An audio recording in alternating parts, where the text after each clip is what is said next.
From VOA Learning English, welcome to the Making of a Nation, American History in Special English. I'm Steve Ember. This week in our series, we continue the story of the United States Constitution.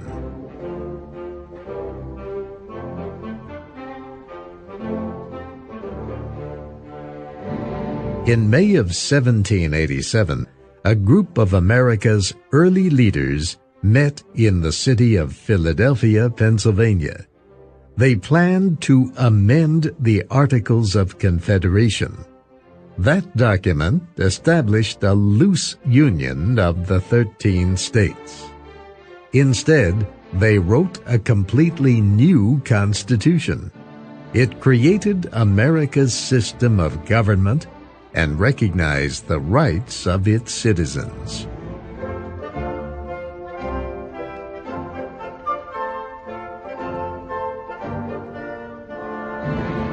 That Constitution, with other amendments added over the years, is still the law of the land. The delegates agreed to start the convention as soon as 7 states were represented. On May 25th, they finally began. They gathered in the same room where America's Declaration of Independence was signed in 1776.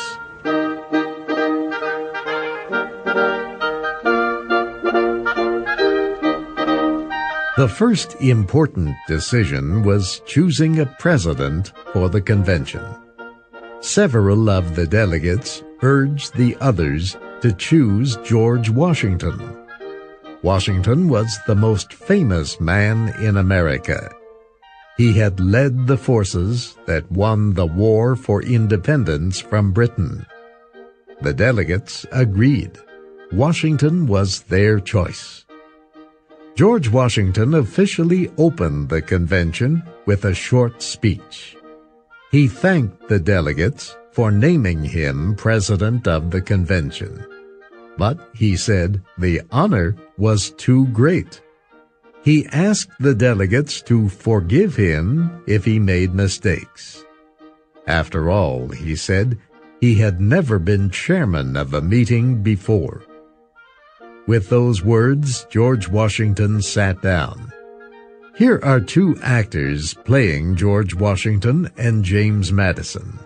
They discuss Washington's role in writing the Constitution. As for that document, I merely stood back and let the learned gentlemen do their work. I believe I spoke only once in convention, and that to a minor point.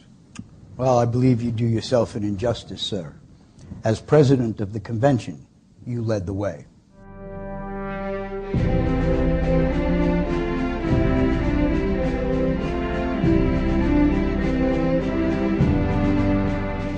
Washington did lead the way, but it was not a straight path. From the beginning, the delegates agreed that they had the right to change their decisions. This was the rule. The convention did not just discuss a proposal, vote on it, and move on to other issues. Any delegate could ask to again discuss any proposal or any decision, and they often did. The same speeches that were made the first time were made again. So days, even weeks, passed between discussions of the same proposal. The delegates also agreed on a rule of secrecy. Guards were placed at the doors of the State House.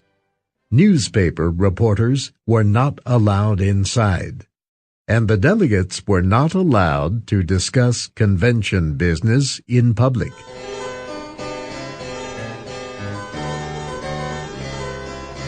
The secrecy rule led people to think all kinds of things about the convention. This was true especially in Europe. There, most people believed the convention was discussing how America could be ruled by a king.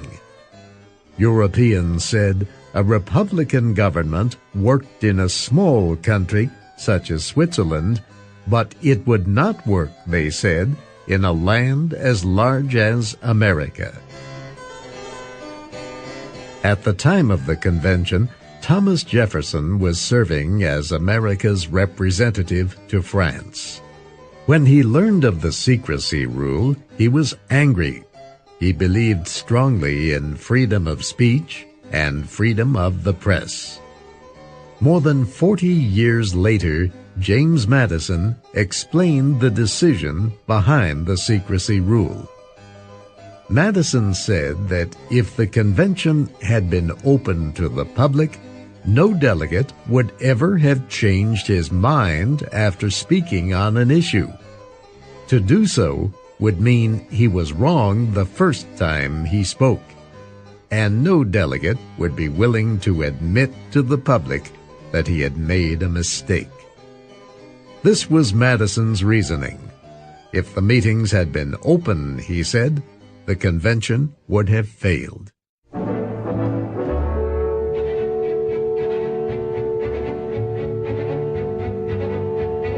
Another rule helped the delegates speak freely. They used a method of debate known as the Committee of the Whole. It was useful then, and it is still used today in legislatures. Votes taken in the committee are not recorded as final votes. The Committee of the Whole provides a way for people to discuss ideas and vote, but also to change their minds. To have the Philadelphia Convention become a Committee of the Whole, the delegates needed to elect a chairman of the committee. They chose Nathaniel Gorham, a judge from Massachusetts. Each morning at 10 o'clock, the convention met and declared that it was sitting as a committee of the whole. George Washington then left the president's chair. Nathaniel Gorham took his place. Just before 4 o'clock in the afternoon, the Committee of the Whole declared it was sitting again as a convention. Gorham would step down, Washington would take the chair, and declare that the convention would meet again the next morning. This process was repeated each day.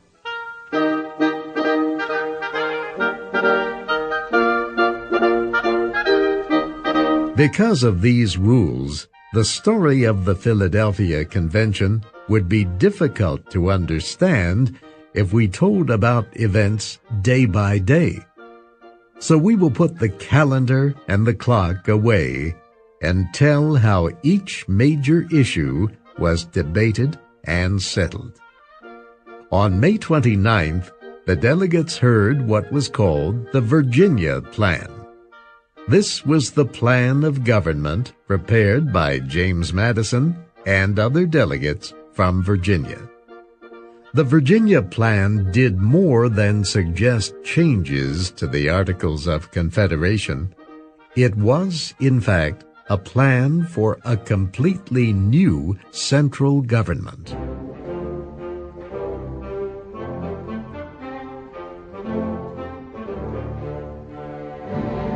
Immediately, the 33-year-old governor of Virginia, Edmund Randolph, proposed an amendment. The Virginia Plan, he noted, spoke of a federal union of states. But such a federation would not work, he said. Instead, Randolph suggested that the central government should be a national government.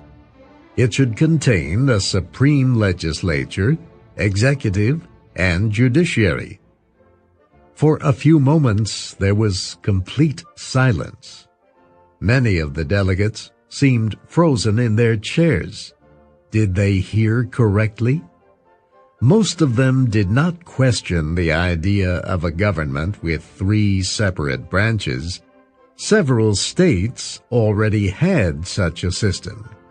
But to create a central government that was national and supreme, what did these words mean exactly? What was the difference?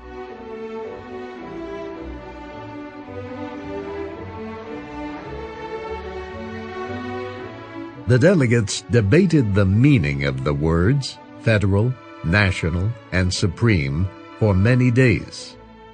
Both James Madison and a Pennsylvania delegate, Gouverneur Morris, tried to explain. Madison said, a federal government acts on states. A national government acts directly on the people. Morris gave this explanation. A federal government is simply an agreement based on the good faith of those involved. A national government has a complete system of operation and its own powers.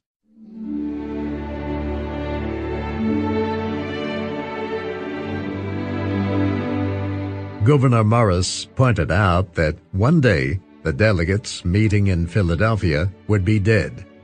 Their children and grandchildren, he said, would stop thinking of themselves as citizens of Pennsylvania or New York or North Carolina.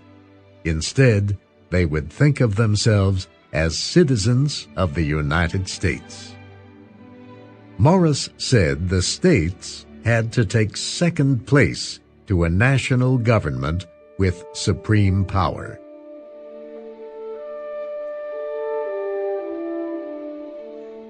Other delegates presented their own plans for discussion. Alexander Hamilton of New York suggested giving the national government almost unlimited powers. Hamilton's ideas were not popular. After Hamilton's 5-hour speech, one delegate said, "Hamilton is praised by everybody. He is supported by no one." New Jersey also offered a plan. An actor playing James Madison at a museum in Washington, D.C. says that plan was not popular either. And William Paterson unveiled the New Jersey plan, calling for one house of equal representation. I knew that Delaware, Rhode Island, and the other small states would never go along with that.